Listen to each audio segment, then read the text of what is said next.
السلام علیکم ورحمۃ اللہ وبرکاتہ۔ الحمد للہ رب العالمین والعاقبۃ للمتقین ولا عدوان الا علی الظالمین والصلاة والسلام علی اشرف الانبیاء والمرسلین نبینا محمد وعلی آلہ وصحبہ اجمعین، اما بعد۔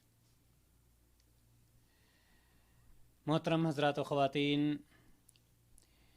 تمام قسم کی حمد و ثنا، تعریف و توصیف اس اللہ رب العزت کے لیے جس نے ہم سبوں کو اس دار فانی میں پیدا فرمایا، اور اس کے بعد نبی اکرم صلی اللہ علیہ وسلم پر ان گنت بے شمار درود و سلام نازل ہوں۔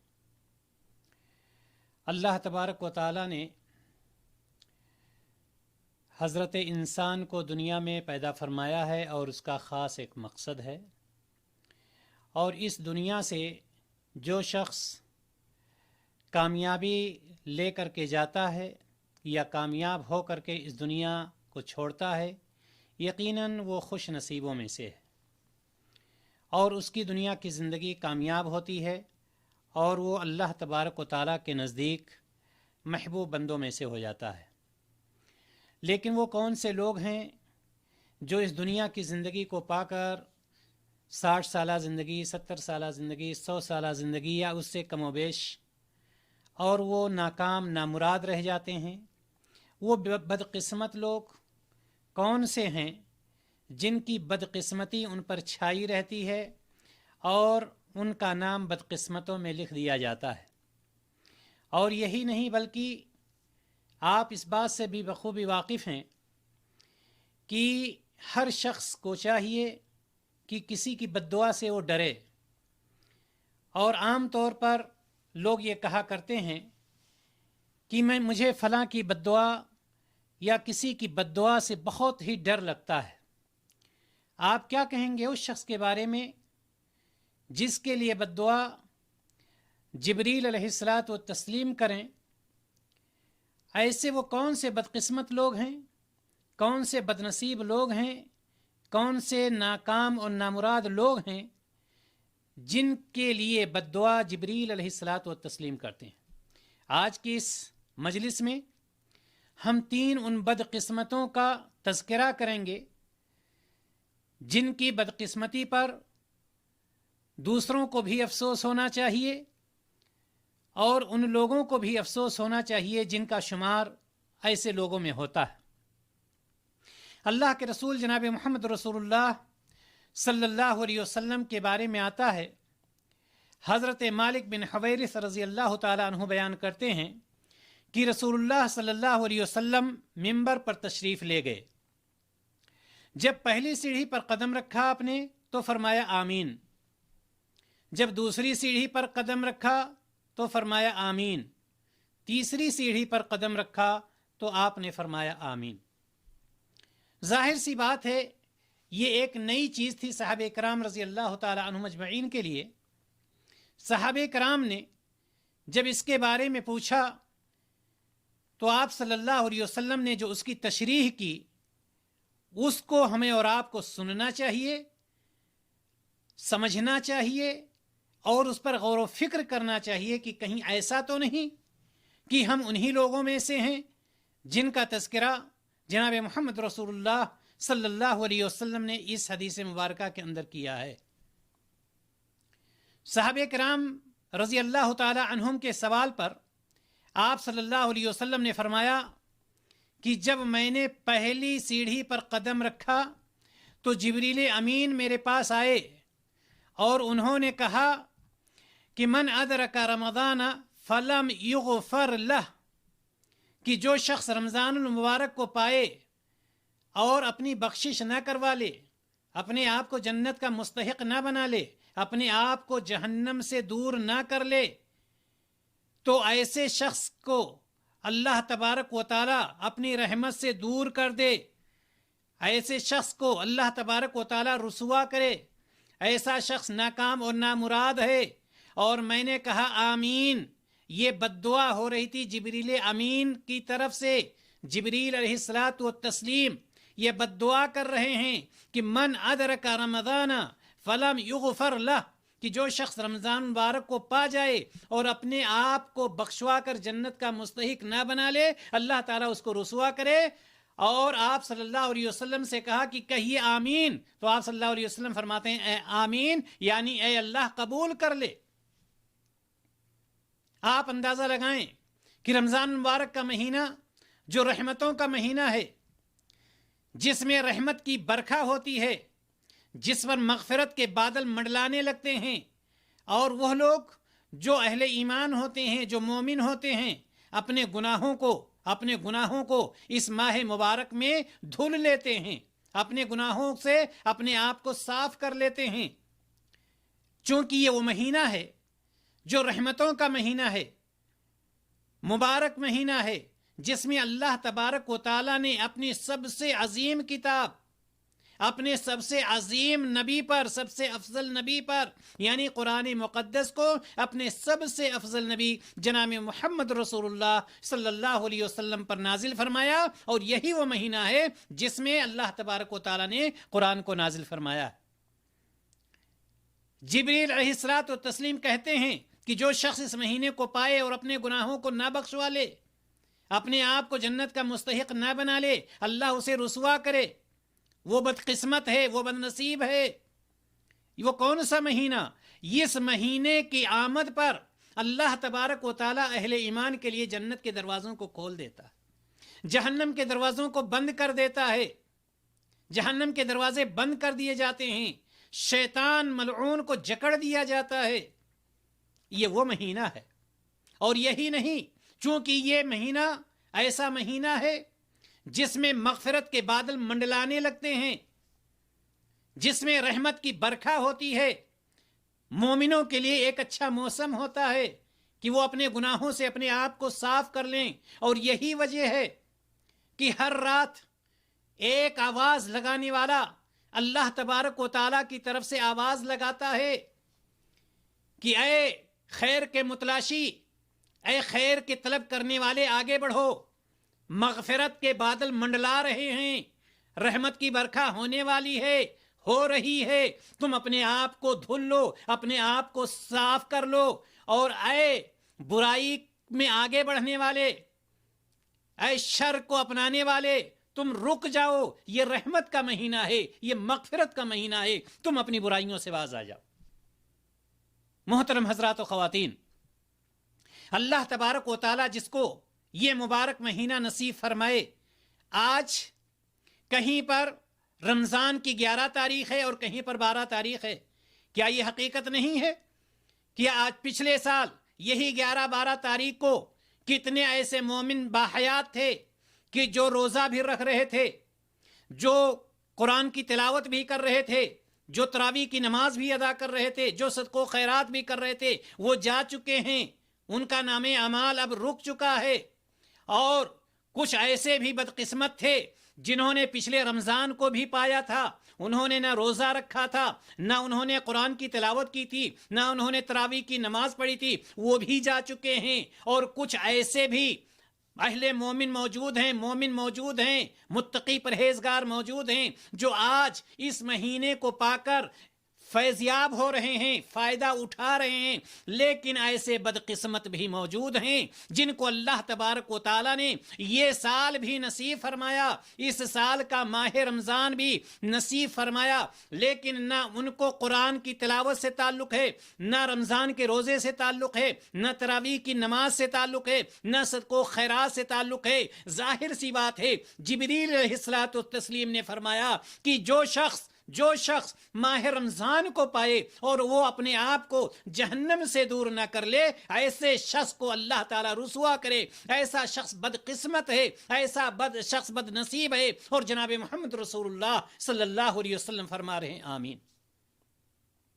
محترم حضرات و خواتین، سوچنے کی بات یہ ہے کہ ایسے بدقسمتوں میں سے اللہ تبارک و تعالیٰ کسی کو نہ رکھے، اور جو لوگ ابھی غافل ہیں، جو لوگ ابھی بھی منہ موڑے ہوئے ہیں، ان کو چاہیے کہ یہ رمضان مبارک کا مہینہ کوئی ضروری نہیں ہے کہ آنے والے سال میں یہ رمضان کا مہینہ ہمیں نصیب ہو، کوئی ضروری نہیں ہے کتنے لوگ پچھلے سال تھے لیکن وہ اس سال موجود نہیں ہیں، اور کتنے لوگ اس سال ہیں وہ آئندہ سال موجود نہیں رہیں گے۔ لہٰذا ہمیں یہ سوچنا چاہیے کہ کہیں ایسا نہ ہو کہ ہمارا نام ان بد نصیبوں میں سے ہو جائے، ان بدقسمتوں میں سے ہو جائے جس کے لیے بد دعا جبریل علیہ السلام کر رہے ہیں، اور جس پر آمین کہنے والے رحمت للعالمین جناب محمد رسول اللہ صلی اللہ علیہ وسلم ہیں۔ محترم حضرات و خواتین، میں بتلانا یہ چاہتا ہوں کہ ایک بدقسمت وہ شخص ہے جو رمضان کا مہینہ پائے اور اپنے آپ کو گناہوں سے پاک و صاف کر کے جنت کا مستحق نہ بن جائے، وہ بہت ہی بڑا بدقسمت ہے، بہت ہی بڑا بد نصیب ہے، اور اللہ تبارک و حضرت جبریل علیہ الصلوۃ والتسلیم نے اس کے لیے بد دعا کی ہے، اور جناب محمد رسول اللہ صلی اللہ علیہ وسلم نے اس پر آمین کہی ہے۔ لہٰذا ہمیں چاہیے کہ ہم اپنے آپ کو ان بد نصیبوں میں نہ شمار کریں۔ اگر اللہ تبارک و تعالیٰ نے ہمیں یہ مہینہ نصیب فرمایا ہے، ہم یقیناً خوش قسمت ہیں کہ اللہ تعالیٰ نے یہ مہینہ ہمیں عطا کیا ہے۔ ہمیں چاہیے کہ ہم روزے کا اہتمام کریں، ہم تراویح کا اہتمام کریں، قرآن کی تلاوت کا اہتمام کریں، لیکن ایسے بھی لوگ پائے جاتے ہیں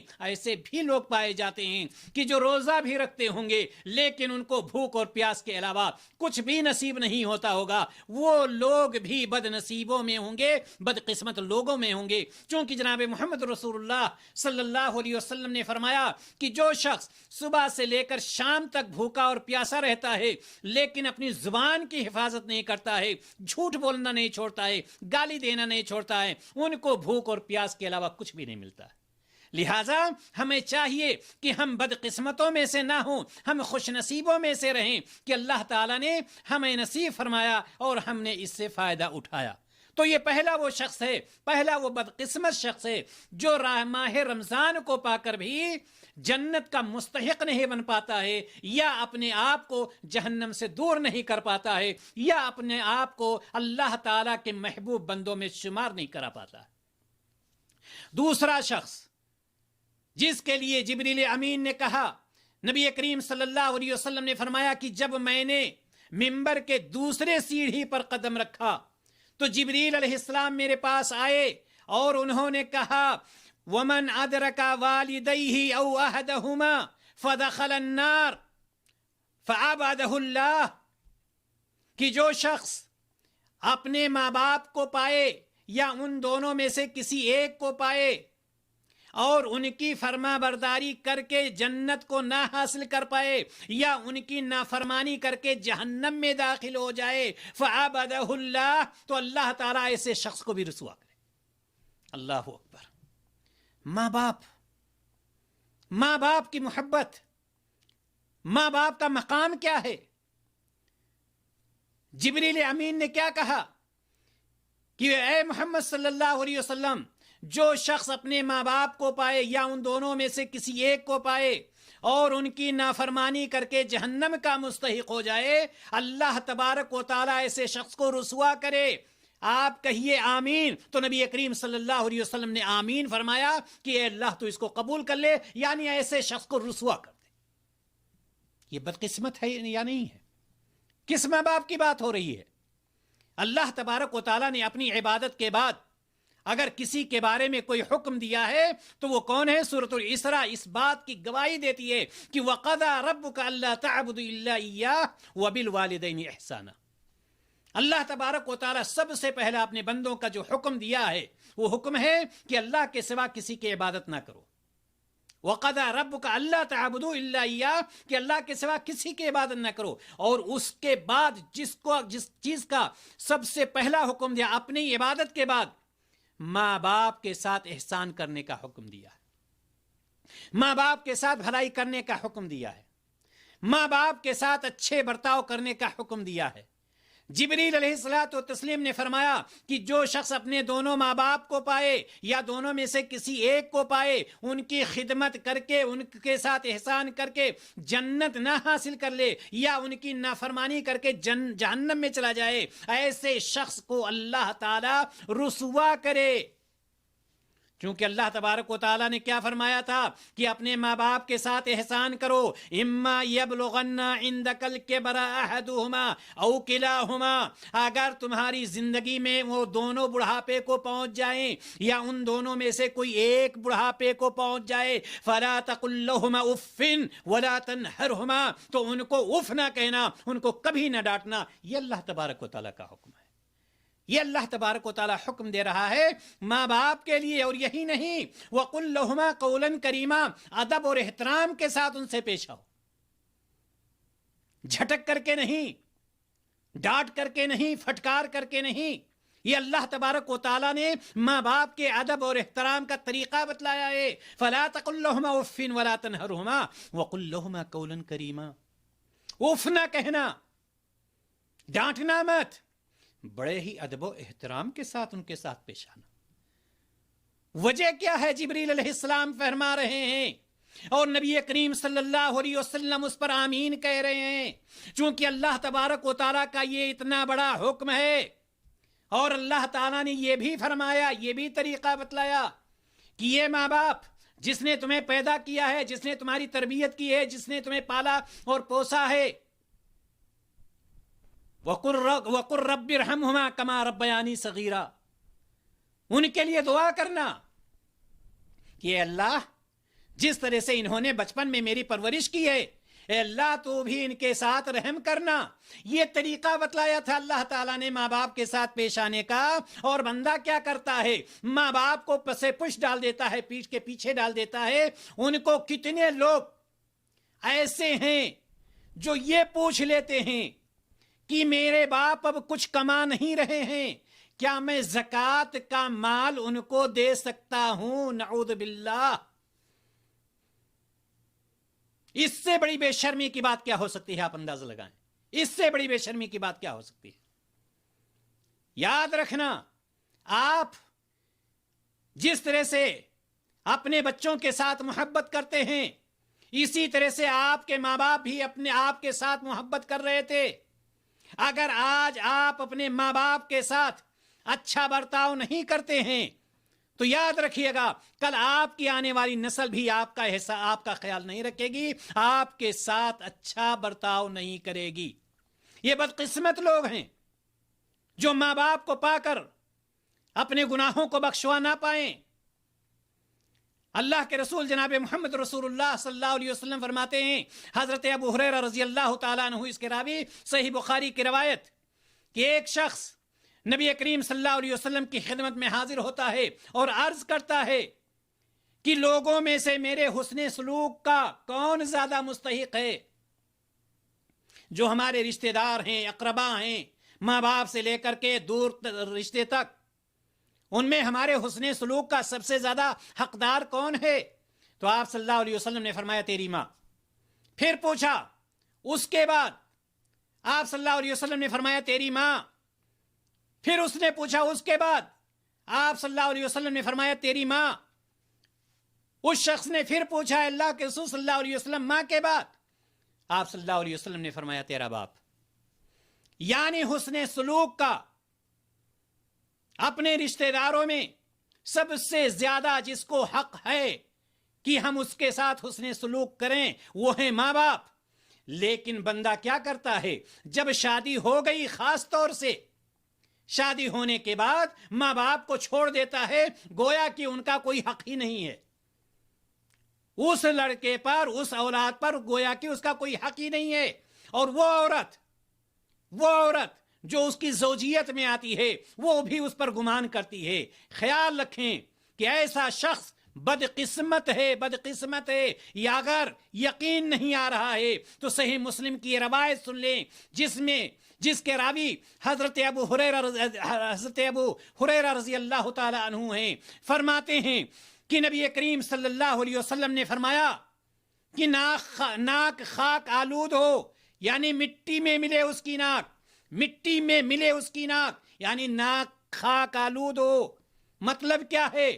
مطلب یہ ہے کہ ایسا شخص قابل ندامت ہے، بدقسمت ہے. 3 مرتبہ فرمایا. ناک خاک آلود ہو یعنی بدقسمت ہے ایسا شخص. صحابہ کرام نے پوچھا ہے اللہ کے رسول صلی اللہ علیہ وسلم وہ کون سا شخص ہے جو اتنا بڑا بدقسمت ہے، جس کی ناک خاک آلود ہو، جس کی ناک مٹی میں ملے، وہ کون سا شخص ہے؟ آپ صلی اللہ علیہ وسلم نے فرمایا وہ شخص جس نے اپنے بوڑھے ماں باپ کو پایا اور پھر ان کی خدمت کر کے جنت میں داخل نہ ہو سکا، وہ بدقسمت. میں نہیں کہہ رہا ہوں بدقسمت، قرآن و حدیث کہہ رہا ہے کہ ایسے لوگ بدقسمت ہیں، ایسے لوگ نامراد ہیں، ایسے لوگ ناکام ہیں، ایسے لوگ رسوا ہیں.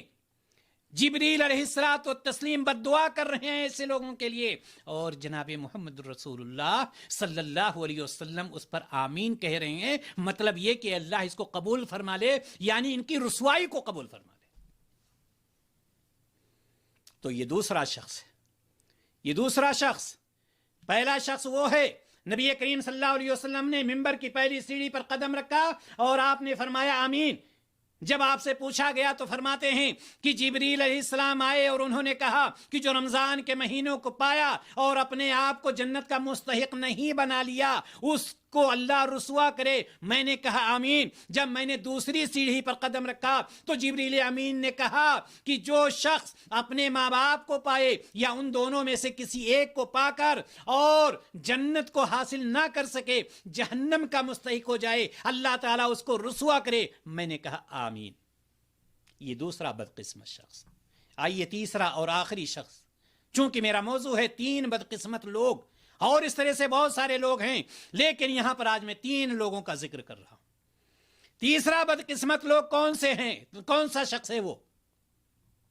اللہ کے رسول صلی اللہ علیہ وسلم کی حدیث آتی ہے کہ جب میں نے منبر کے تیسری سیڑھی پر قدم رکھا تو جبریل امین آئے اور انہوں نے کہا وَمَنْ ذُكِرْتَ عِنْدَهُ فَلَمْ يُصَلِّ عَلَيْكَ فَأَبْعَدَهُ اللَّهُ.